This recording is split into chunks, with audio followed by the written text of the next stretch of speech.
Assalamualaikum semuanya. Saya Farah Nabila dari kelas R5A.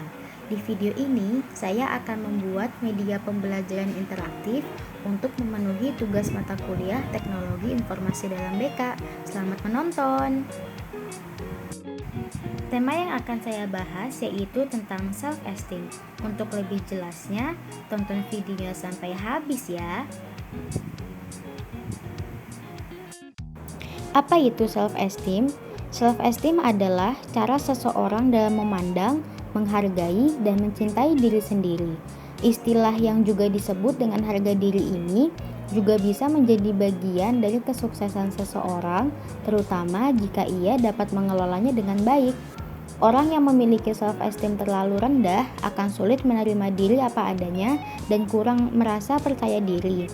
Rendahnya self-esteem bahkan diketahui dapat meningkatkan resiko seseorang mengalami gangguan cemas dan depresi. Gangguan tersebut biasanya tidak terlihat secara kasat mata. Kondisi tersebut dinamakan Dark Syndrome. Selain itu, orang yang memiliki gangguan kepribadian tertentu seperti avoidant personality disorder atau yang menjadi korban bullying seperti fat shaming juga biasanya memiliki self-esteem yang rendah. Sebaliknya, self-esteem yang terlalu tinggi atau berlebihan pun juga tidak baik. Hal ini mungkin bisa menjadi tanda adanya gangguan kepribadian narsistik atau megalomania.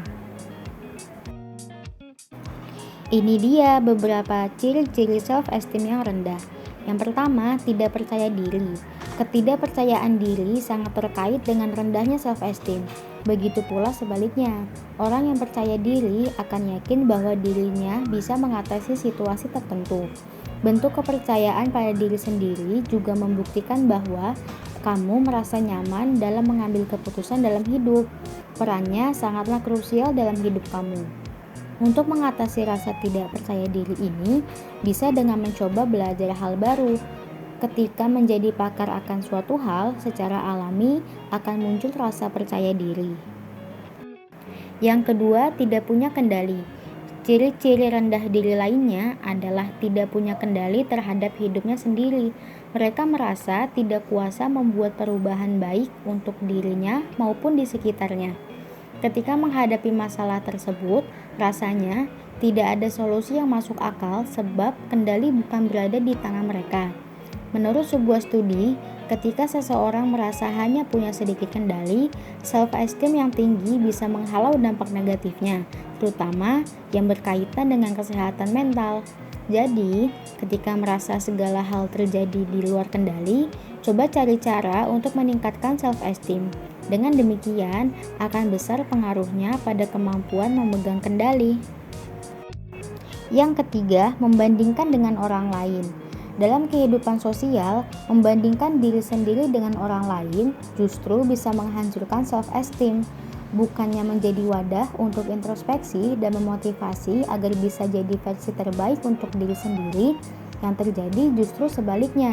Lebih jauh lagi, ciri rendah diri adalah terlalu memusingkan perbandingan dengan orang lain di kehidupan sosial. Mereka akan terus-menerus membandingkan seakan tidak ada habisnya. Tentunya, ini justru bersifat merusak karena mereka membandingkan dengan orang yang dianggapnya lebih baik. Yang keempat, bingung dengan keinginan sendiri. Orang yang rendah diri juga akan kesulitan mengenali apa yang mereka inginkan. Mengingat mereka menganggap diri kurang berharga, akan muncul rasa tidak layak menerima bantuan. Selain itu, mereka juga akan merasa malu atau tidak kompeten apabila merasa butuh bantuan. Mereka akan memilih untuk diam. Pada akhirnya, siklus ini akan membuat kebutuhan diri sendiri berada di prioritas terendah dan menyulitkan diri sendiri.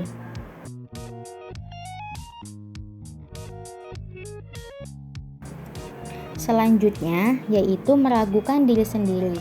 Jangan heran pula bahwa ciri-ciri rendah diri adalah terus-menerus meragukan diri sendiri. Ada rasa khawatir akan salah mengambil keputusan. Bahkan, mereka akan ragu terhadap opini pribadi dan lebih percaya pada pemikiran orang lain. Pola semacam ini akan membuat mereka terus-menerus meragukan diri sendiri. Akan sangat sulit bagi orang dengan self-esteem rendah untuk mengambil keputusan terkait hidupnya. Yang keenam, sulit menerima pujian. Dalam sebuah studi, menemukan fakta bahwa orang rendah diri akan sulit menerima pujian atau saran positif dari orang lain. Mereka tidak punya opini positif tentang dirinya sendiri. Itu sebabnya semakin sulit pula menerima pujian dari orang di sekitar. Justru ketika mendapat pujian, mereka merasa curiga dan tidak percaya. Mereka yakin bahwa pujian yang dilontarkan tidak sesuai dengan prinsip dan kondisi mereka sesungguhnya. Bukan tidak mungkin, mereka akan merasa dijadikan bahan lelucon. Selanjutnya, negative self-talk. Bukannya menjaga kesehatan mental dengan membiasakan positive self-talk, orang yang rendah diri justru lebih sering melakukan negative self-talk. Mereka akan selalu mencari hal negatif tentang diri mereka sendiri.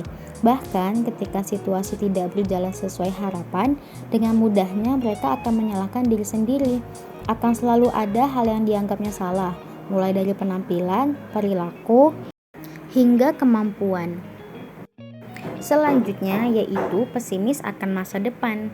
Tidak merasa diri berharga akan membuat seseorang meragukan masa depan mereka. Ada rasa tidak berdaya yang membuat mereka enggan melakukan sesuatu demi kesuksesan di masa depan. Pasrah tanpa berbuat apa-apa.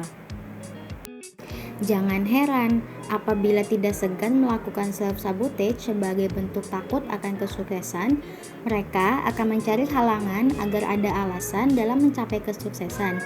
Ini menjadi tameng, padahal yang sesungguhnya terjadi adalah keterbatasan dari pola pikir sendiri.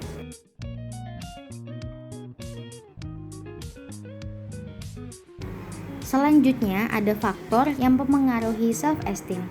Yang pertama yaitu pendapat orang lain. Pendapat dari orang sekitar seperti keluarga dan teman ternyata dapat mempengaruhi self-esteem seseorang loh. Apabila mereka fokus terhadap kelemahan dan selalu menghina kekurangan kamu, hal ini bisa membuat kamu merasa tidak diterima di lingkungan. Bukan cuma itu, komentar dan pendapat yang dilontarkan melalui media sosial pun secara tidak langsung bisa mempengaruhi self-esteem kamu.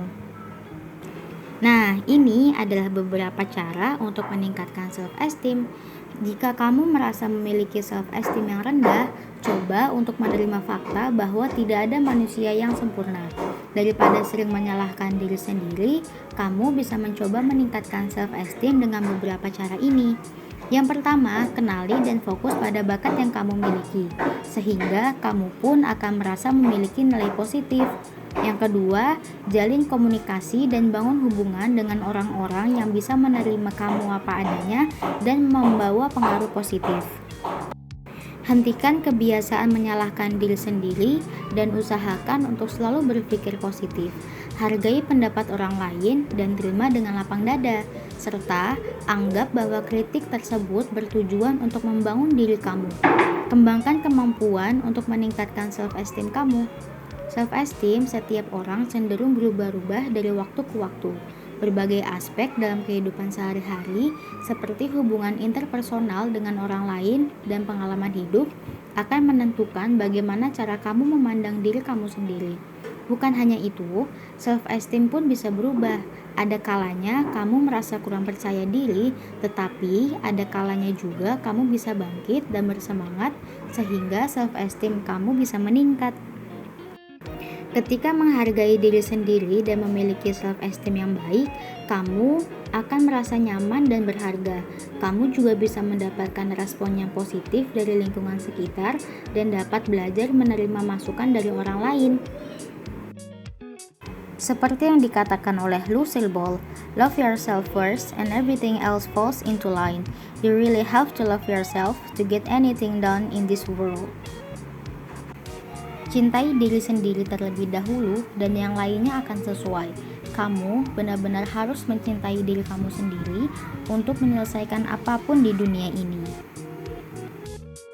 Mungkin sampai sini dulu ya teman-teman materi yang bisa saya sampaikan.